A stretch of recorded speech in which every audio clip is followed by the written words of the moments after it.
बच्चों, कैसे हैं आप सब? आशा करती हूँ आप सब अच्छे होंगे, स्वस्थ होंगे। स्वागत है आपका इस कक्षा में।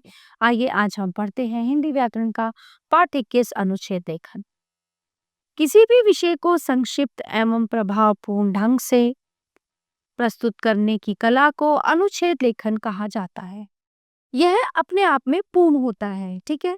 अनुच्छेद लिखते समय निम्नलिखित बातों का ध्यान रखना चाहिए। नंबर 1, अनुच्छेद लिखने से पहले रूपरेखा, संकेत, बिंदु आदि बनानी चाहिए।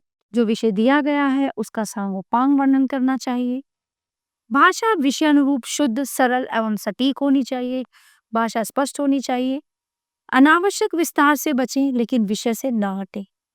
अनुच्छेद को 100 से 125 शब्दों तक ही सीमित रखना चाहिए। जो कुछ भी कहा जाए वो स्पष्ट और सजीव। चलिए पहला पढ़ते हैं, दिल्ली मेट्रो। विज्ञान के अद्भुत चमत्कारों में से एक है मेट्रो रेल। बहुधा ये सुनने में आता था कि विदेशों में ऐसी रेलें चलती हैं, तो सहज ही विश्वास नहीं होता था, पर जब इसे अपनी आंखों से देखा तो देखता ही रह गया। दरवाजे स्वयं खुलना, स्वयं बंद होना, स्टेशन आने से पहले घोषणा, ये सब किसी जादू से कम न लगा। मेट्रो रेल ने जहां दिल्ली की बढ़ती आबादी की यातायात समस्या को हल किया है, वहीं वातानुकूलित होने के कारण प्रदूषण को कम करके यातायात को सुविधाजनक भी बना दिया है। दिन प्रतिदिन दिल्ली में मेट्रो का जाल बढ़ता जा रहा है। सच तो ये है कि दिल्ली वासियों को मेट्रो रेल एक वरदान के रूप में प्राप्त हुई है, ठीक है। ऐसे ही देखिए अगला, ये विज्ञापन हमारा जीवन, कंप्यूटर विज्ञान का अद्भुत वरदान, न्यूज चैनल, राष्ट्रभाषा हिंदी। चलिए आखिर पढ़ते हैं भारत के गांव। भारत एक कृषि प्रधान देश है। यहाँ की 80% जनसंख्या गांवों में बसती है, ठीक है।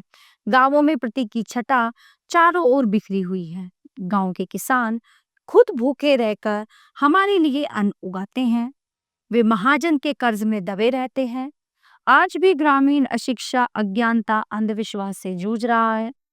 गांव में शिक्षा एवं चिकित्सा की उचित व्यवस्था नहीं है। गरीबी के कारण उनके बच्चे कुपोषण के शिकार हो रहे हैं। आवश्यकता इस बात की है कि गांवों की स्थिति में सुधार की जाए। इसके लिए उन्हें आधुनिक यंत्रों से खेती की शिक्षा दी जाए। यातायात, शिक्षा व चिकित्सा की सुविधाएं उपलब्ध कराई जाए। इसके लिए ग्राम पंचायतें व राज्य सरकारें मिलकर कार्य करें। तभी भारतीय गांव आदर्श बन सकते हैं। गांव के विकास में ही देश का विकास है, क्योंकि सच्चा हिंदुस्तान गांव में ही बसता है।